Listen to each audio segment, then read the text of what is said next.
Salut les amis, j'espère que vous allez bien. Très content de vous retrouver aujourd'hui. Vous savez, comme d'habitude, vous commencez à les connaître. Mes comptables, Vincent Crochard et Romain De Palma, qui sont venus me rendre visite à Marrakech pour faire mes bilans, etc., pour stratégie d'investissement. Voilà, c'est ce que j'aime chez eux. Déjà, ils se déplacent, très gentils, et ils me suivent pour mes prochains investissements, pour plein de choses, pour plein de projets. Du coup, ce mois-ci, on t'a fait une série de vidéos spéciales comptabilité.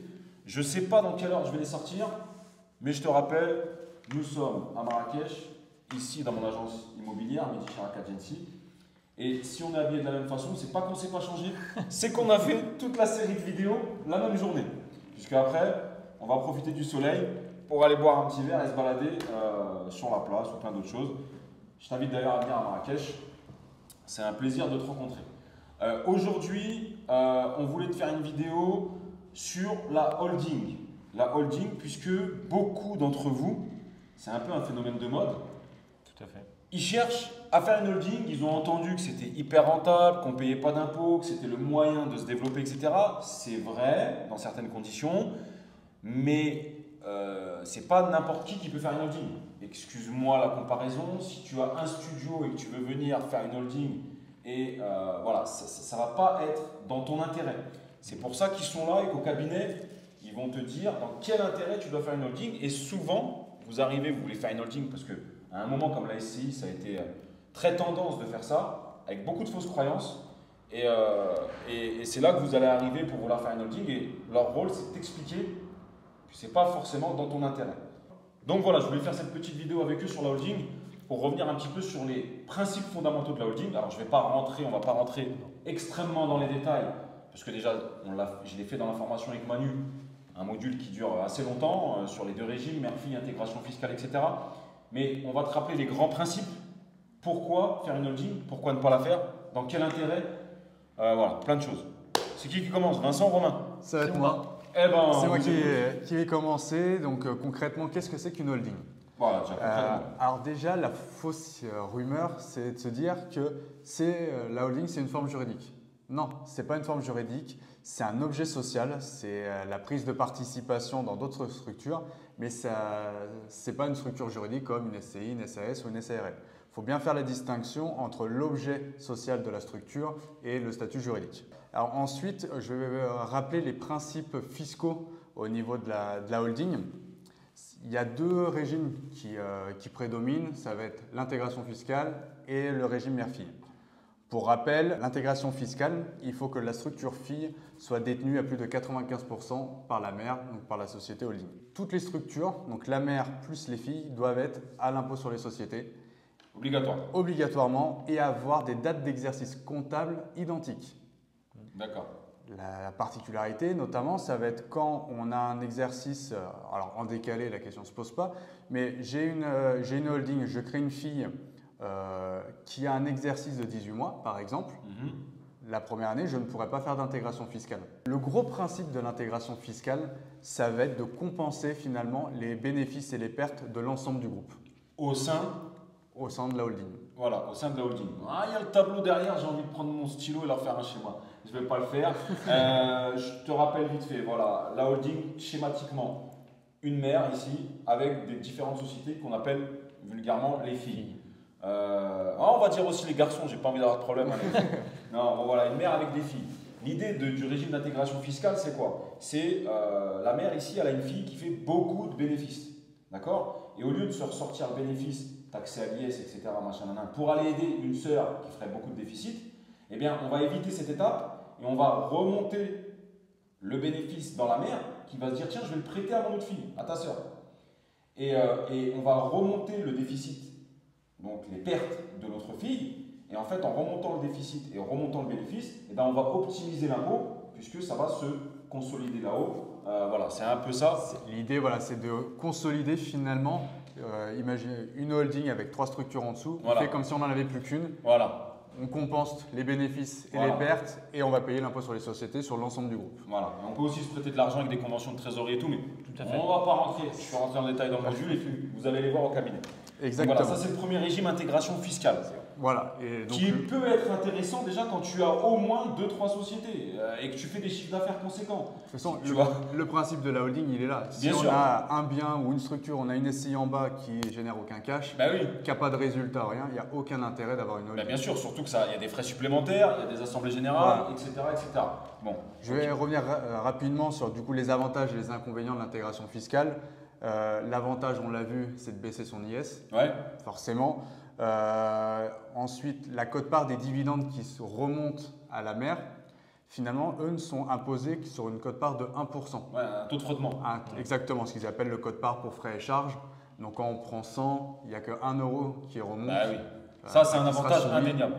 Là-dessus, tout à il fait. n'y a pas de. Vous Il pensez, y a pas de débat. vous pensez que c'est en train d'être. Non, ça va durer. Ça va durer, ça Ah, c'est Ils peuvent solide. pas revenir Ouais, là-dessus. ok. De toute façon, on n'en a pas parlé sur l'objet de nos vidéos, mais la stabilité de l'IS est quand même bien plus agréable l'IR. que l'IR. C'est-à-dire la stabilité, la fiscalité entreprise, Tout à elle est fait. quand même voilà, bien plus pérenne que la Exactement. fiscalité. Et puis on l'a vu là récemment, on était à un tiers. Alors, là, le taux diminue Il a baissé, de plus en ouais, plus. voilà. On est à 25% aujourd'hui. Ouais. Donc c'est quand même, on sent qu'il y a quand même une tendance à vouloir Ah, il baisser était la temps, non fiscalité professionnelle. Il était Hein temps. Il était temps. Il y a une volonté. Bah, il était temps. Si on veut pas que nos cerveaux se cassent à l'étranger, il était temps. Exactement. On est d'accord.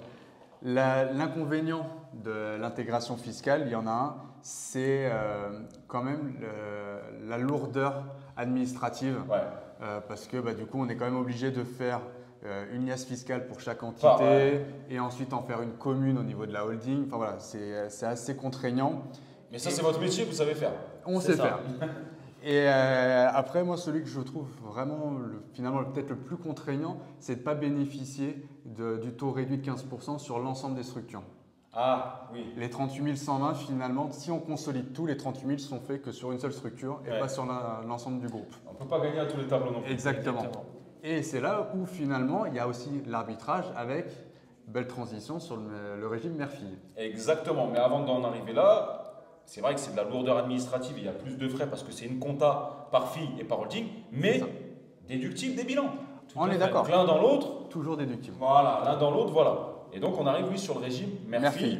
Donc là, le régime mère-fille, il est un peu différent. On ne va pas consolider au niveau de la mère. La mère va faire un peu une sorte de tuteur. Elle va regarder son...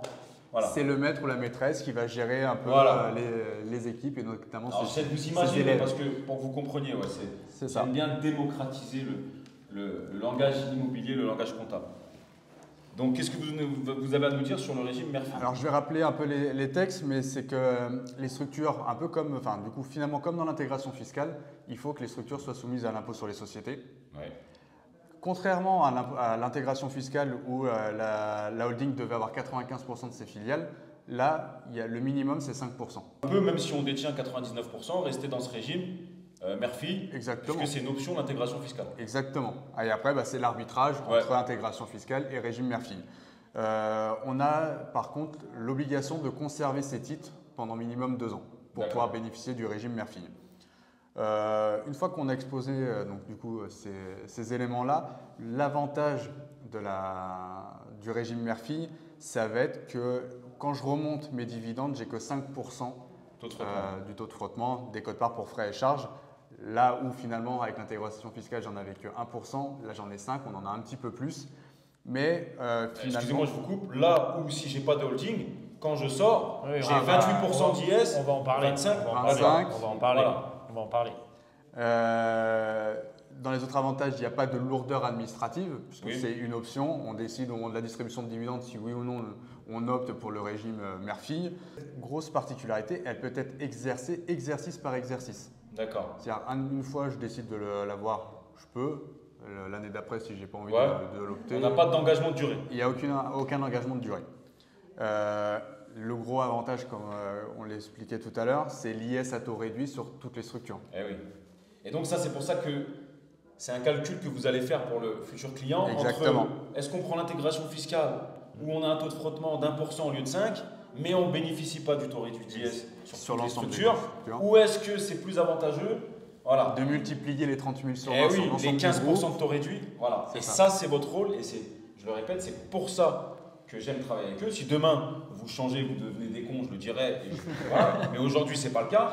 Et ça, c'est un truc que les sites en ligne ne vont jamais te faire. Il faut que tu en sois conscient. Ne te feront jamais payer 300 € moins cher. Mais ne pas avoir cette partie conseil, ça ne m'intéresse pas. Et je vous l'ai déjà dit, c'est pour ça que je vous les recommande pour vos bilans, etc. Qu'est-ce que vous vouliez dire encore dessus? L'inconvénient, parce qu'il y a des avantages, mais il y a aussi un inconvénient. L'inconvénient majeur, ça va être le paiement de l'impôt sur les sociétés chez la FII. Parce que forcément, qui dit remontée de dividendes, à un moment donné, il faut un résultat bénéficiaire, donc un impôt sur les sociétés. Et s'il y a un fort résultat, il y a forcément un impôt sur les sociétés à payer. Ouais. Donc voilà, c'est le gros inconvénient. Là où on peut vachement le minimiser sur l'intégration fiscale si on a un fort déficit à remonter. Exactement. Ouais. C'est un peu le jeu des chaises musicales en fait. Et c'est exactement ça. Moi, je voulais juste revenir sur un point, c'est le frottement, il est quand même relativement faible. Calmez-vous. On parlait tout à l'heure des 5%. En réalité, c'est 5% qui sont soumis à 15% sur la holding. Donc en réalité, on parle c'est une base imposable. Voilà, c'est en base et non en impôt. Ouais. Donc il ne faut vraiment pas se dire, ça me rajoute quand même 5%. Non, 5% de 15% dans la limite des 38 120, c'est même pas 1% d'impôt en réalité. Donc tout va bien que ce soit l'un ou l'autre, on se retrouve avec une fiscalité qui est relativement avantageuse malgré tout. On va peut-être aborder la holding maintenant dans l'immobilier. Vraiment, est-ce qu'on a un intérêt d'en faire une? Voilà, parce que souvent, ce que vous voyez, vous me disiez arriver au cabinet, c'est j'arrive, j'ai un studio, je veux faire une holding. Non. L'intérêt dans l'immobilier d'en faire. Pour nous, aujourd'hui, c'est vraiment, il faut avoir une société alors souvent d'exploitation, qui est excédentaire, que l'activité soit pérenne, qu'on ait des bénéfices et que la société n'ait pas besoin de sa trésorerie. Parce que si on est sur une activité qui a besoin de renouvellement de machines ou autre et qui doit utiliser sa trésorerie, là, il n'y a pas d'intérêt. Il faut que la trésorerie soit excédentaire, que l'activité soit pérenne et qu'elle soit bénéficiaire, bien évidemment, sur les résultats pour pouvoir remonter. Et là, par contre, on a un réel intérêt puisque tout à l'heure vous en parliez. Si jamais on n'a pas de holding, qu'est-ce qui se passe? On doit distribuer des dividendes qui sont soit imposés à la flat tax à 30%, soit à l'option pour le barème progressif, sachant qu'avant on a déjà payé l'impôt sur les sociétés, donc ça commence à être relativement lourd. Et si jamais derrière on les réinvestit, peut-être se dire je préfère monter une holding. Le régime Murphy, tout à l'heure on a vu finalement le frottement fiscal, c'est 1%.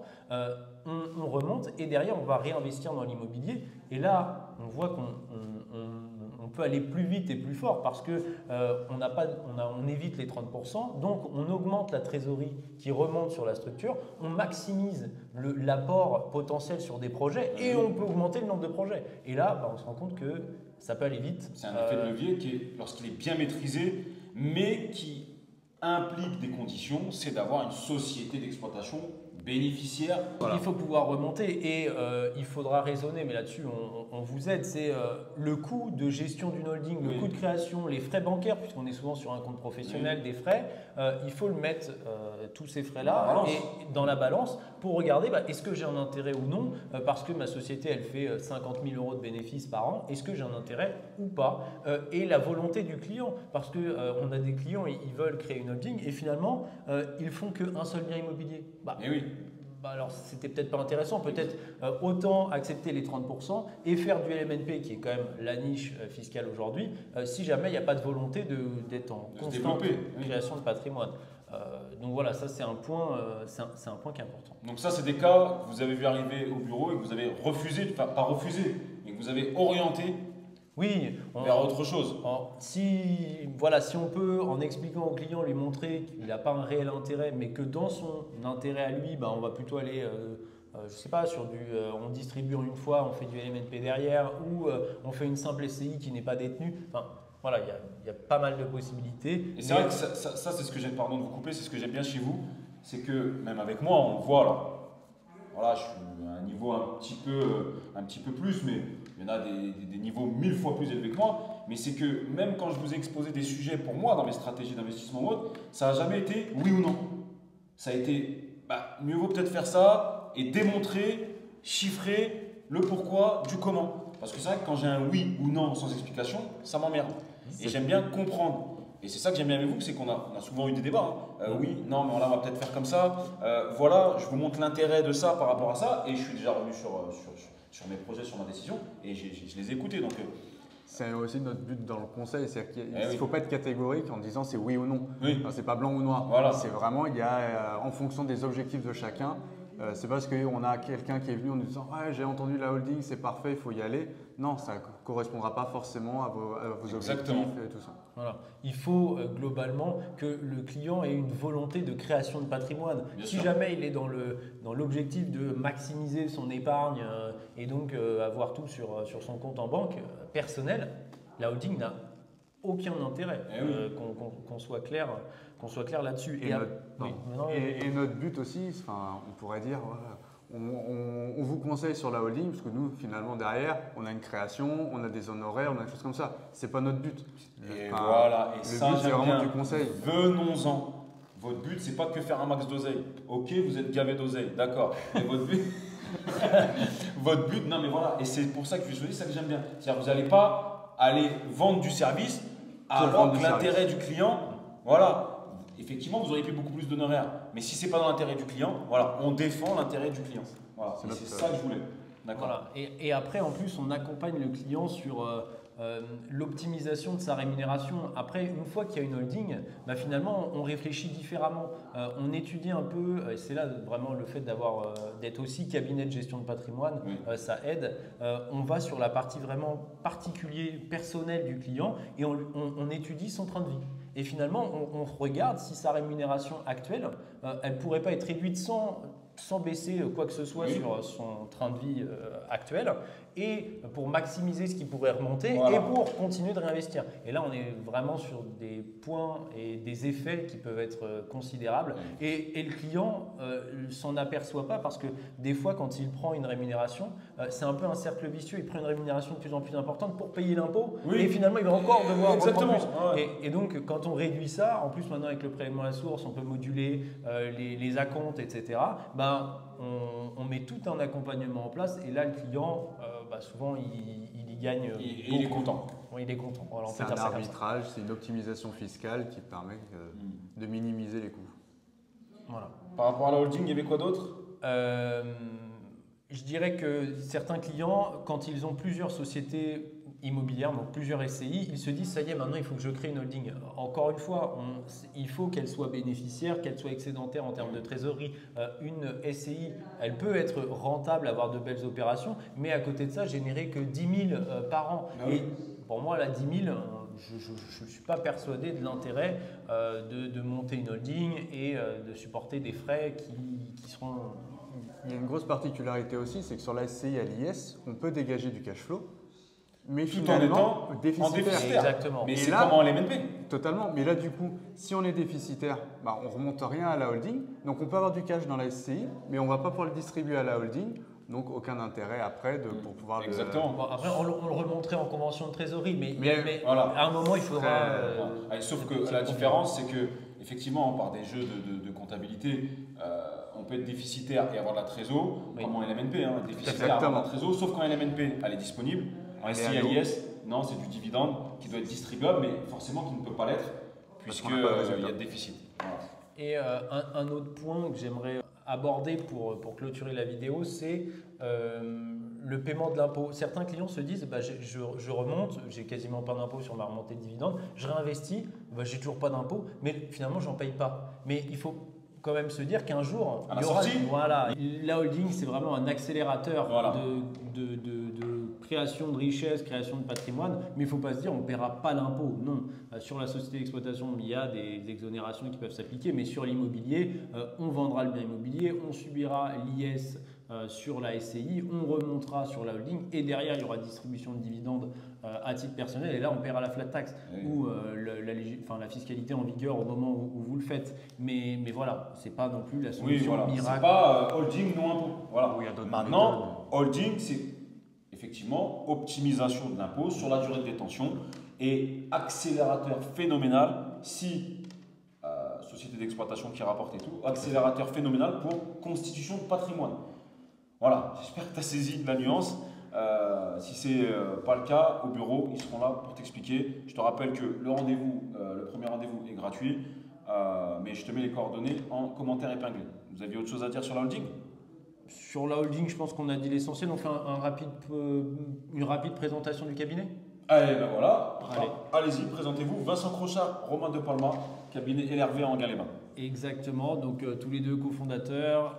Sur ma partie expert en gestion de patrimoine, la particularité, comme on en a parlé sur la vidéo, c'est qu'on a l'expertise comptable et la gestion de patrimoine où on va vraiment s'immiscer un petit peu sur votre vie personnelle pour essayer d'optimiser un maximum de choses. C'est pas par de la curiosité, Oui, c'est vraiment pour pouvoir optimiser. Et le cabinet est vraiment basé sur du conseil. On a mis en place des méthodes et des outils pour que la comptabilité soit plus fluide, plus simple, avec une application, un site, etc. Et pour pouvoir prendre plus de temps pour vous conseiller, et c'est là vraiment notre valeur ajoutée. Largement, mais vraiment, et j'insiste dessus. Encore une fois, j'ai aucun partenariat, j'en ai eu des comptables. Si je travaille avec eux, c'est que je suis content. Premièrement, on parle le même langage. Deuxièmement, ils sont investisseurs immobiliers eux-mêmes, passionnés d'immobilier. Et la partie conseil, sans aucune prétention, souvent, je ne vais pas dire que j'en connaissais plus que mes anciens comptables, mais j'ai l'impression que ça ne me suivait pas, ça n'allait pas vite dans la tête. Alors lui sur les sociétés, mais lui sur l'immobilier, j'essaie de le semer des fois, ça va aussi vite que moi. Paf, paf, ah ouais, je voyais ce que vous voulez dire. Ah ok, ouais, bah donc on anticipe sur ça. Ouais, donc là on va faire ça. Et ça c'est top, j'ai l'impression de ne pas être tout seul. Donc la partie conseil pour moi aujourd'hui c'est hyper important et c'est ce qui va, les gens c'est ce qu'ils recherchent en 2022. Les trucs en ligne où on paye 200 € moins cher, ok, mais on a zéro conseil derrière, moi ça ne m'intéresse pas. Surtout que les frais de comptabilité sont déductibles de vos bilans et que si vous avez un CGA, vous avez une réduction d'impôt de 915 €.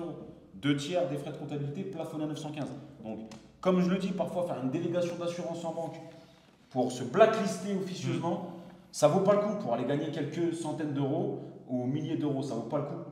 D'accord? Ben là c'est pareil. Prendre un truc en ligne où j'ai pas la partie conseil, ça vaut pas le coup dans une perspective de développement sur du long terme dans l'immobilier. Voilà. Donc ça c'est un point que je voulais préciser. Romain De Palma, vous êtes vraiment sur plus… sur les activités notamment marchand de biens, si on reste dans l'immobilier, Marchand et de après biens. les sociétés d'exploitation Voilà. et les montages un peu particuliers. Donc le cabinet LRV de rue de Malville à Enghien-les-Bains.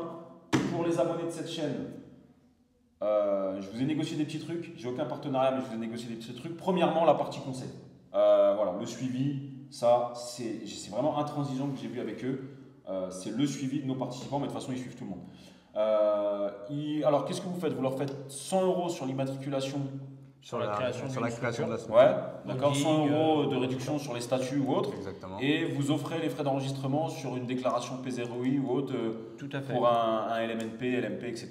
Une C'est SCI. ça. Voilà, on offre effectivement P0I, FCMB, la création du compte impôt pour un groupe professionnel, le bulletin d'adhésion au centre de gestion RI, c'est nous qui le faisons. Ouais. Voilà, tout ça c'est Donc offert voilà. pour vos parties. Voilà, c'est top, on arrive, on sait où on va. J'espère que cette petite vidéo vous a plu. Si c'est le cas, vous me faites péter le bouton des likes. Nous, on vous passe un grand bonjour de Marrakech où il fait très beau. Ils sont venus me voir, sympa, gros big up.